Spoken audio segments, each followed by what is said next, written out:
Good morning. I'd like to welcome all the media that has joined us here in the Sacramento County Board of Supervisors chambers. My name is Phil Cerna. I currently serve as the chairman of the Board of Supervisors for Sacramento County. And we are joined here by others, as you can see at the dais, who I'll introduce here in a moment. But I do want to start this media event by setting a little context for why we're here. Obviously, the public, the media, everyone across the globe is very much aware of an unprecedented health crisis that we have here in every community. Today marks the conclusion to date of a very deliberate process in Sacramento County to protect the public as stewards of public health here in this community. Joining me here at the dais, we have to my left, Dr. Bielenson, and then to my right, we have Sacramento County Sheriff Scott Jones. To his right, we have Sacramento County District Attorney Anne-Marie Schubert, and finally, to my far left, we have the President and CEO of the California Grocers Association. I have been asked to more or less function as an MC for today's media event that is intended to explain Sacramento County's new stay-at-home order, and we are making ourselves available to give our unique perspectives on this action. There will be time for questions at the end of our speaking. So with that, first let's hear from Dr. Bielenson.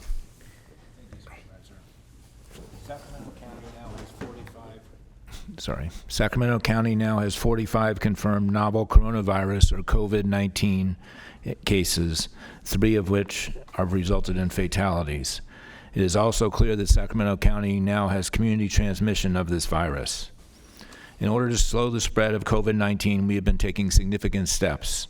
First, focusing on containment strategies, where we pinpoint the exposure and employ quarantine or isolation in places such as nursing homes, group homes, and the justice system. However, with the start of community transmission, we have had to protect the most vulnerable from exposure to this virus. So on March 9th, Sacramento County began undertaking strong mitigation measures intended to reduce the risk of death and illness among this most vulnerable population. These measures were intended to do 2 things: decrease exposure of seniors and the chronically ill to the virus while keeping less vulnerable populations from exposing the high-risk population. This evolution to mitigation has also allowed our healthcare system in Sacramento County to plan resources to take care of severely ill patients. On March 12th, state and federal health agencies issued guidance that supported our efforts on mitigation. And finally, on March 17th, the governor's office provided details that strengthened these efforts even further by prohibition of all gatherings, including dining in restaurants. That same afternoon, the county announced its support of these state directives and issued strong directives of our own, which urged those in the Sacramento region to stay home in pursuit of the ultimate goal, protecting those most at risk. In these past 11 days, however, the United States has learned a lot about this virus, but its continued spread in Sacramento County necessitates the additional step of issuing an order. Therefore, as of tonight, March 19th, 2020, at 11:59 p.m. or 1 minute before midnight, the Sacramento County Health Officer, Dr. Olivia Casiri, is directing all individuals living in the county to stay at their place of residence except for essential activities, which I'll outline shortly. The legal order is based on the same directives of social distancing issued this week to slow the transmission of the disease, but it provides more detail and enforcement ability. To slow the spread of the novel coronavirus, the legal order limits activity, travel, and business functions to only the most essential needs, with the overarching goal being to slow the spread of COVID-19 and to flatten the curve so that hospitals and other medical facilities are not overwhelmed with a wave of sick people. Let me reiterate. We are issuing this order with the overarching goal being to slow the spread of the virus and to flatten the curve so that hospitals and other medical facilities are not overwhelmed with a wave of sick people. In other words, to spread out the serious cases as much as possible. I know you probably won't be able to see this, but just as an example, if 20% of people were infected over the next 6 months, the darker red are how many hospital beds will be needed. If it's over 12 months, it's lighter, and if it's over 18 months, in other words, really spreading out the cases, it's virtually unnecessary to have additional hospital beds. The order, and bear with me as I describe some of the details, all of which will be posted after this press conference, states that all individuals currently living within the County of Sacramento are ordered to stay at home or at their place of residence. To the extent individuals are using shared or outdoor spaces, they must, at all times as reasonably possible, maintain social distancing of at least 6 feet from any other person when they're outside of their residence. All persons may leave their residence only for essential activities, essential governmental functions, or to operate essential businesses. All businesses with a facility in the county except essential businesses are required to cease all activities at these facilities except for minimum basic operations. And for the definitions of this, please see our public health order, which will be put out at the end of this news conference. All public and private gatherings of any number of people occurring outside a household or living unit are prohibited, except for limited purposes as described in a minute. All bars and brew pubs should be closed. All in-dining at restaurants should cease, with the exception of home delivery and takeout. And all gyms, bingo halls, and card rooms should close. Nothing in this order prohibits the gathering of members of a household or living unit. Finally, all travel, including but not limited to travel on foot, bicycle, scooter, motorcycle, automobile, or public transit, except essential travel and essential activities, is also prohibited. Essential activities, those that are allowed, again, these are activities that are allowed, are defined by the following 6 categories. Number 1, engaging in activities or performing tasks essential to health and safety or to the health and safety of family or household members. Things like going to medical appointments that are urgent, obtaining medical supplies, and prescriptions. Number 2, obtaining necessary services or supplies for themselves and their family or household, and supplies for others, such as food and other grocery products. Number 3, engaging in outdoor activity, providing that individuals comply with social distancing requirements, as we've discussed many, many times before, such as walking, hiking, biking, running, or equestrian activities, including dog walking, again, with social distancing employed.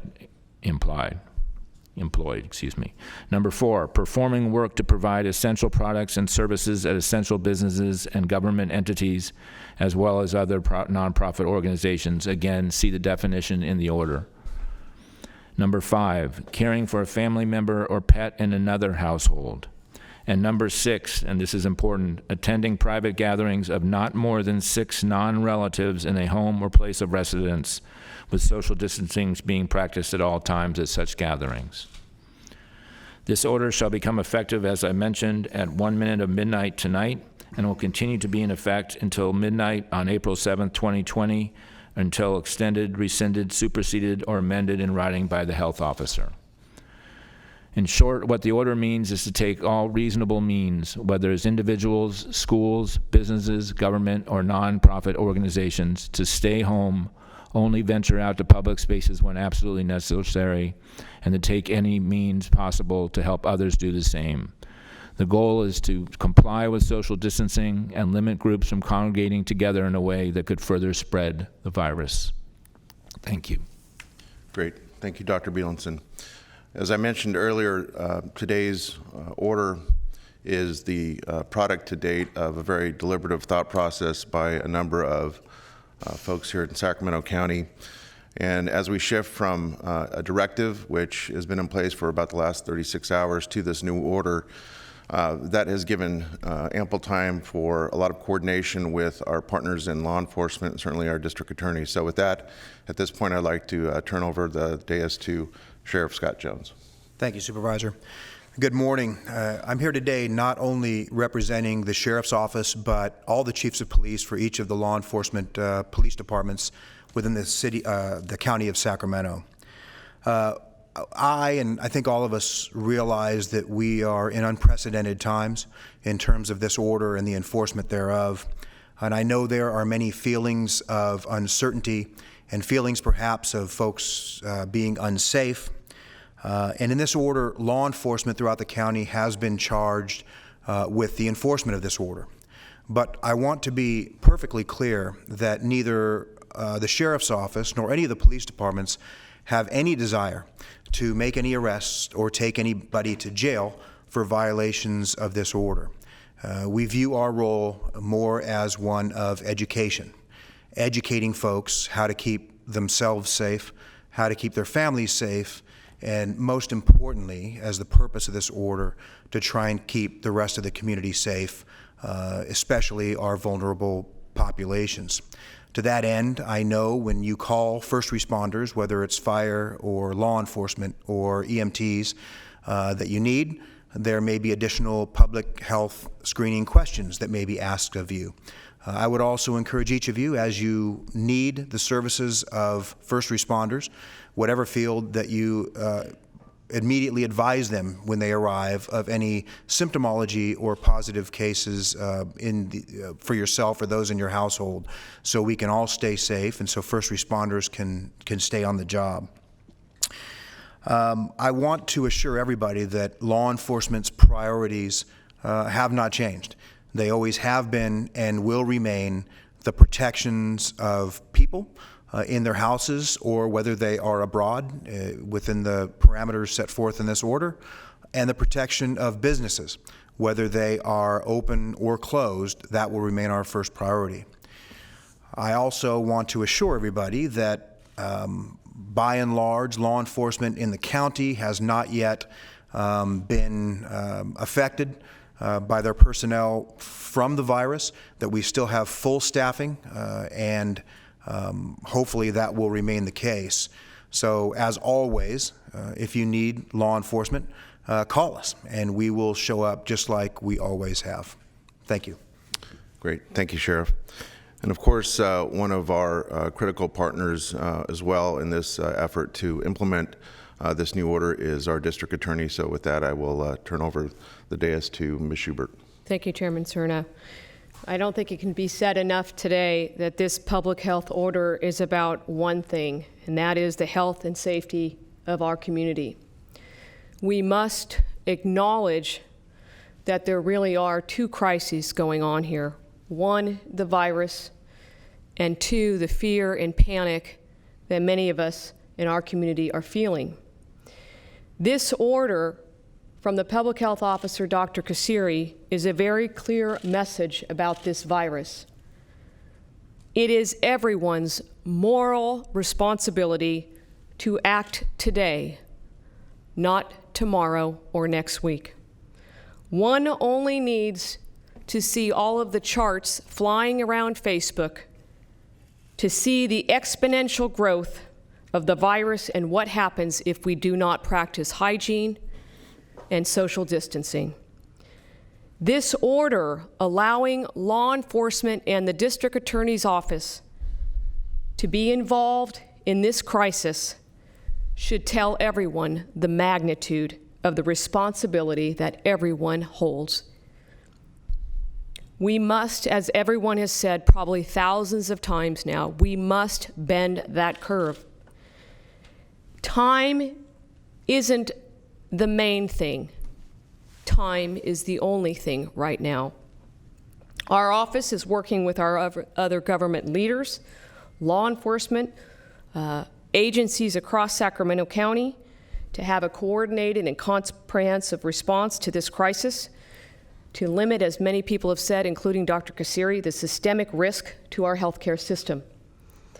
This coordination involves the impact on our court system, on criminal cases, on victims of crime, on individuals who have been charged with crimes. Each of us in our court system has a moral responsibility to follow this order, not today, not tomorrow, not Monday, not Tuesday, today. We must also acknowledge that there is a lot of fear and panic amongst our community. And when fear and panic sets in and people are afraid, public safety can sometimes be impacted. That's why when we have crisis of this magnitude, the law allows and provides that if someone engages in criminal activity, the penalties can be harsher. Now, make it clear, like the sheriff did, we don't want to have anybody arrested during this crisis. We don't want to prosecute anybody for violating an order. We are standing here today to talk about the importance of everyone adhering to the law and to this order from Dr. Kasiri. How can we make our community safer? Stay informed. Stay calm, stay home, and most importantly, follow this order. Nearly 60 years ago, John F. Kennedy said, "If not us, who? If not now, when?" 60 years from today, history will judge each of us and the responsibility we all accept to end this crisis. I have no doubt that our community will stand up and rise, and we will do so. Again, stay informed, stay calm, stay home, and follow this order. Thank you. Thank you, DA Schubert. And then finally, we are going to hear from President and CEO of the California Grocers Association, Ronald Fong, who will address food supply chain issues. Thank you, Mr. Chairman.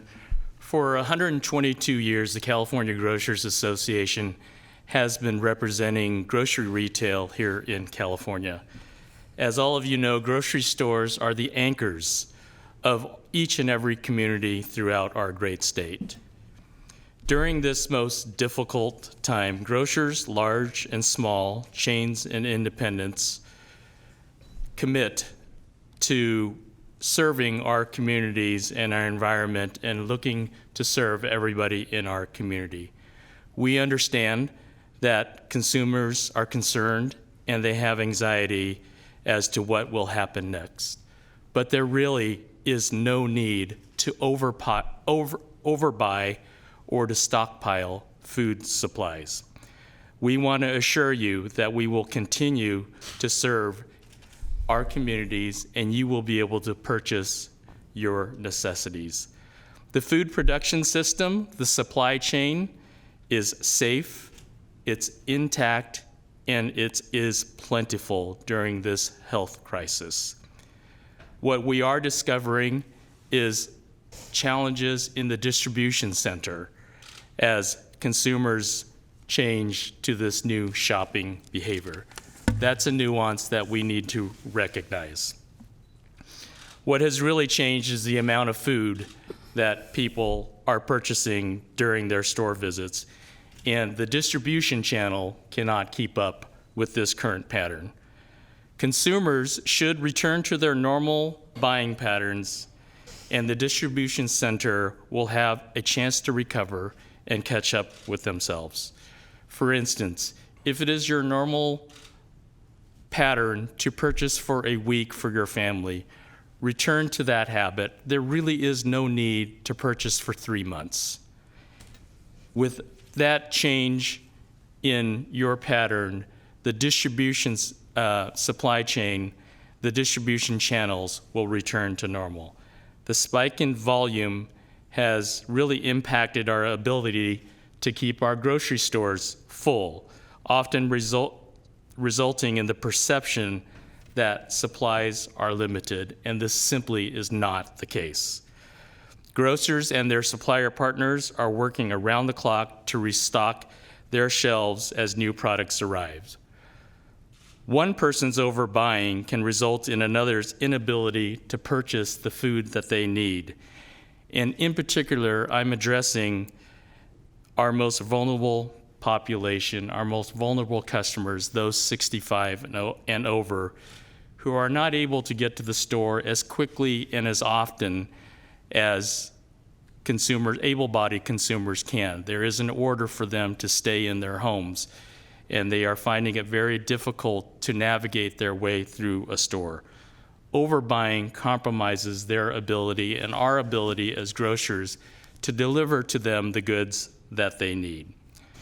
The Sacramento grocery community thanks all of you for your continued support, your partnership, and your willingness to join as we all work together to ensure a safe and shopping environment. Please continue to be patient with us and our remarkable store employees who are working double time, triple time to stock the goods that you need. We're working extremely long hours to meet your needs. Thank you for your calmness and your care at your community grocery store. Thank you, Mr. Fong. So before I wrap things up, I'm hopeful that the Channel 14 crew can actually keep this wide shot on us. We are actually trying to walk the talk, so to speak. You'll notice that we are at the dais here separated 6 feet apart. This is the safe social distancing that everyone should be practicing. We did it very deliberately to make sure that people understand very clearly what we mean by safe social distancing. So before I conclude, I do want to offer great thanks to a number of folks. I've mentioned several times this morning that it's been a team effort here in Sacramento County, not just in the last 24 hours, but over the last 2.5 weeks.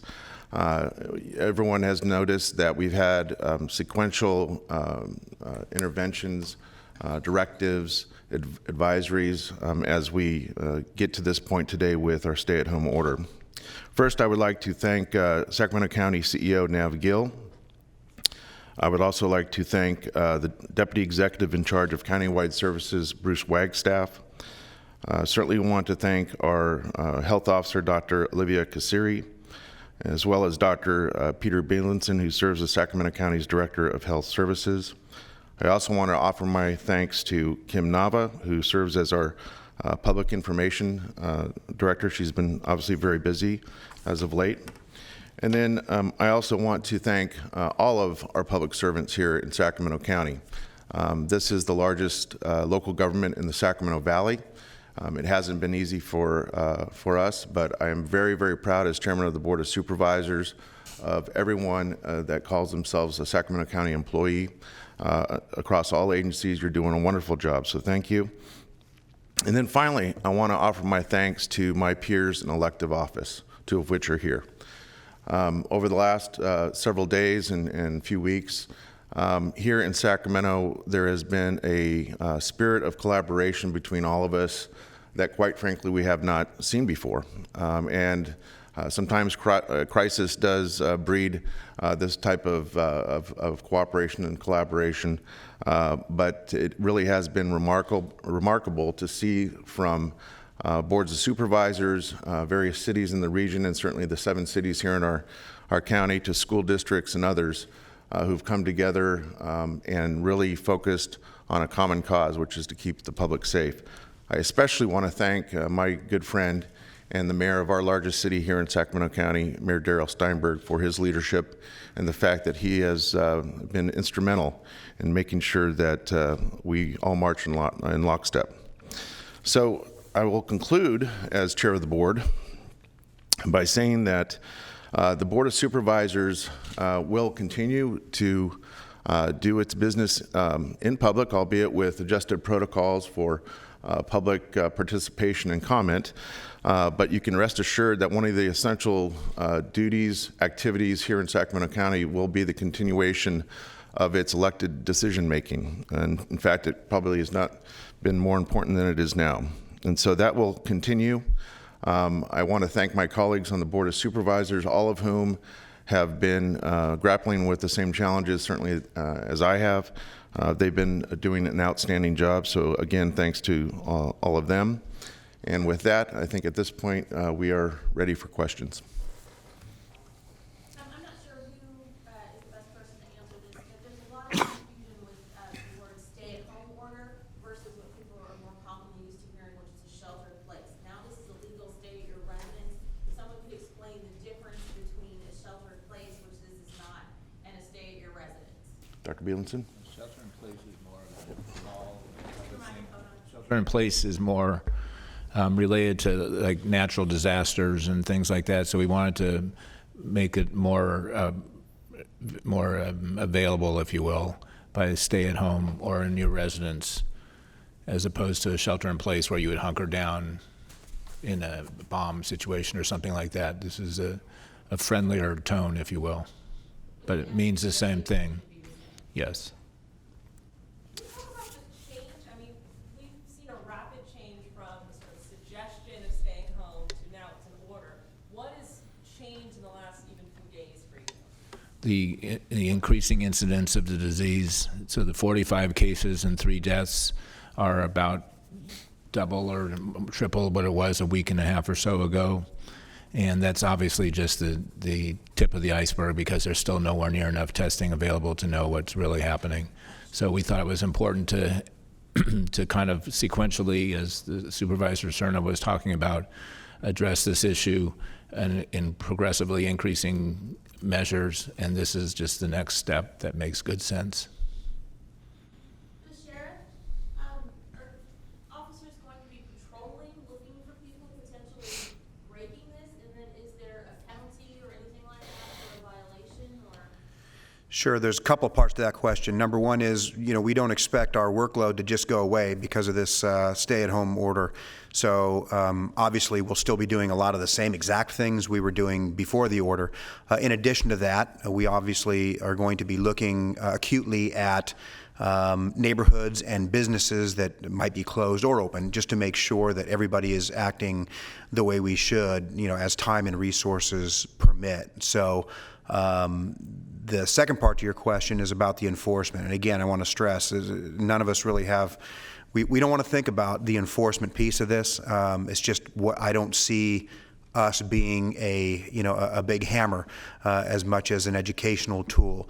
However, the eventuality could occur where someone is blatantly continuing to disregard an order or is repeatedly engaging in behavior that's contrary to the public health and this order, and then there could be enforcement. The way I would envision that, at least in the initial impressions, would be a citation, which could have a host of remedies, including some administrative and other penalties, money that might cost some folks. And only in the most extreme cases and when absolutely necessary would we actually book someone in the jail, not for the least of which reasons is I don't want to introduce someone that might be exposed into our jail population, which we're taking great measures to try and keep the virus out of our jails. Have you been seeing in the last few days, people still going out in large gatherings? When you talk about enforcement, what are you seeing right now that is running contrary to what's been ordered so far? So I'm going to repeat the questions as we go along. So the question is, what are we seeing out in the community right now in terms of people gathering? I don't know who wants to take the... I'll take a quick stab, and it goes along with what the sheriff was talking about. So I was, after being interviewed by a couple of you guys a couple days ago, 2 people came up and told me that 2 bars were open, and so could we check on it? So I actually went out to one of them and informed the bar owner, who apparently didn't know that it was going to be an issue, and as the sheriff said, educated them when they closed right away. So that the goal is to educate first and fine second. Just so the media knows, we've got roving mics, so if you have a question, let us know and we'll come to the mic. Just raise your hand. Question in the back, if we can get there quickly.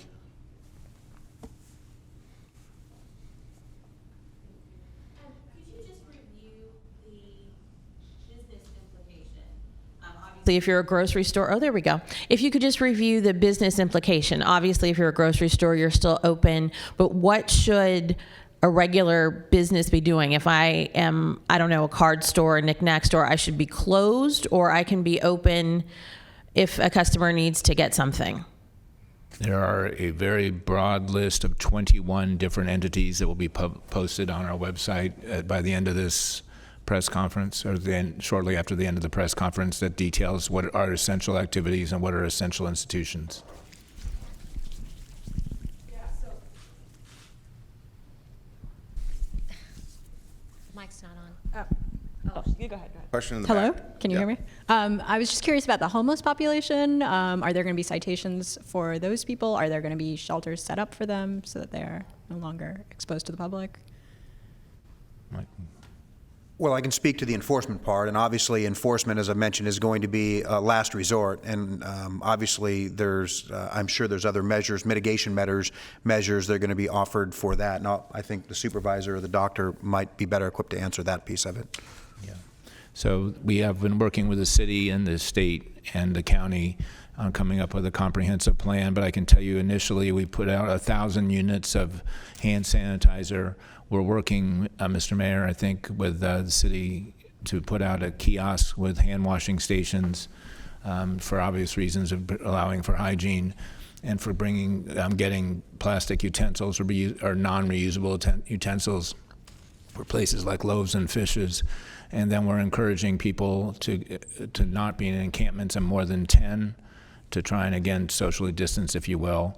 And we're working towards a way of finding housing or isolation rooms for others who are exhibiting symptoms. But to more precisely answer your question about citation, there is no intention to deliberately go out and target folks that are unsheltered and make their lives even more challenging than they already are. We want to make sure that they're actually receiving the services that they deserve. Times 10 at this point, and that means both a combination of making sure that they are sheltered and that they have the wraparound services that they need. Can you talk a little bit about? So you were saying essential businesses, right? And we've been getting questions from people whose employers are saying, no, you still have to come to work. Does this order mean that if you're a non-essential business, you cannot force your employees to come into work?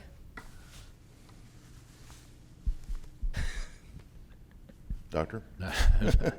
I'm not 100% sure. The essential facilities, again, I guess I'll fall back on the essential facilities are listed in this group of 21 different entities, which are fairly broad. And for minimal operating practices, you're allowed to have people come in and work to keep like payroll going and things like that.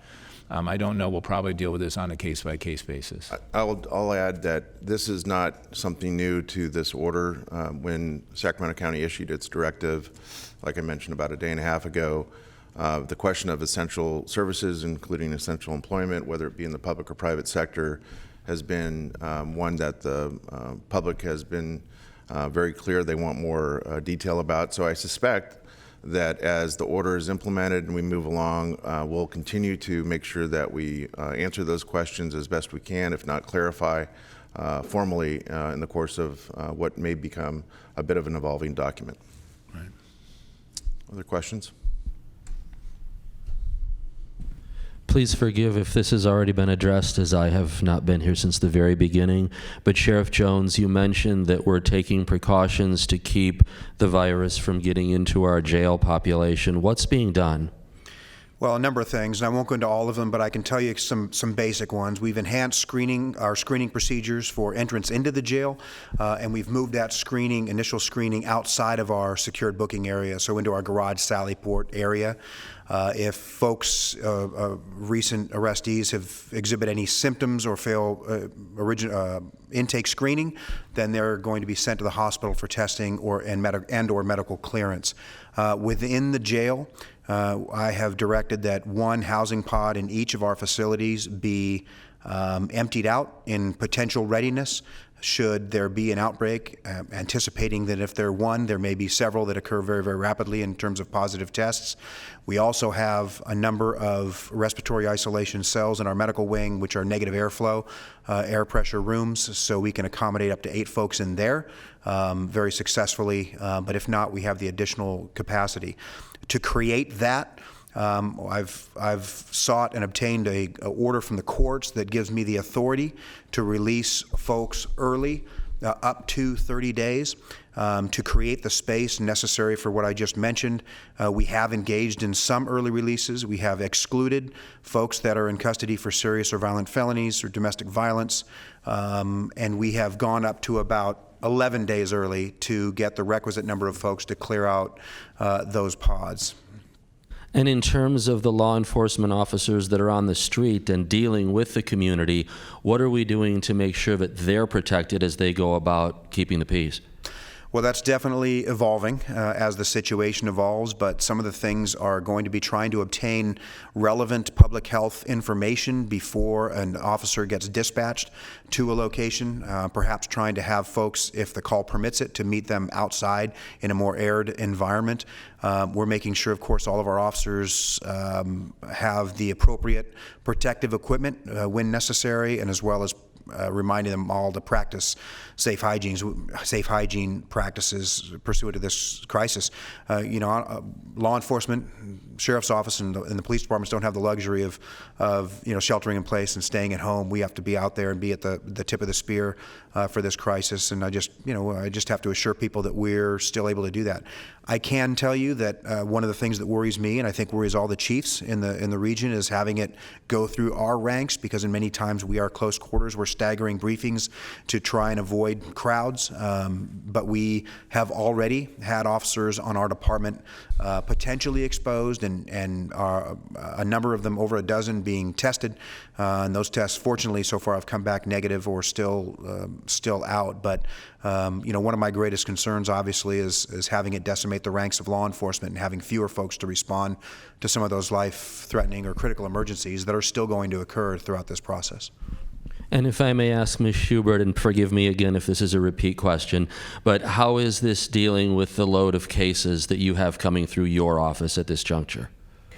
Well, as of yesterday, I believe it was, the Chief Justice of California Supreme Court granted an emergency order to our jurisdiction, which has been done across California to many courts, authorizing our presiding judge to shut the courthouse down.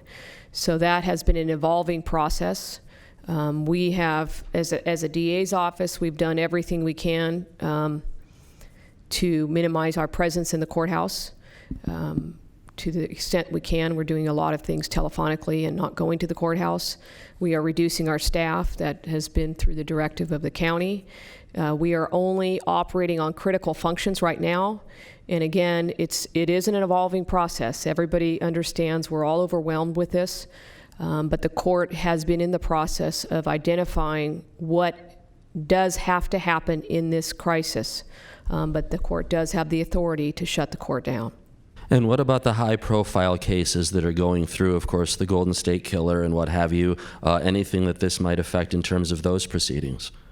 Mr. D'Angelo has a preliminary hearing set in May, so we haven't even had a conversation about that yet. Right now, we're just getting through today. All right. No further questions, Your Honor. Thank you. Did we have a question in the back? Yes, one from a reporter that's not here. She's asking about people. Can you hold the mic a little closer, please? People are going to be cooped up in their home. Do you expect an uptick in domestic violence, perhaps? Well, I certainly hope not, but we're obviously ready for it. I think that it's just judging by my own house with a couple of kids that would be at school, now at home, in their teens that are bored. So I think more or less it's just a matter of personal space, not just for hygiene, but for everybody being able to cope together.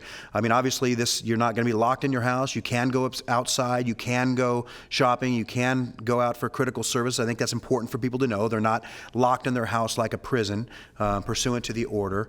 They just have to exercise, when they do that, they just have to exercise safe practices and social distancing. So I would hope not. I think, as everybody up here has alluded to, I think crisis tends to bring out the best of us.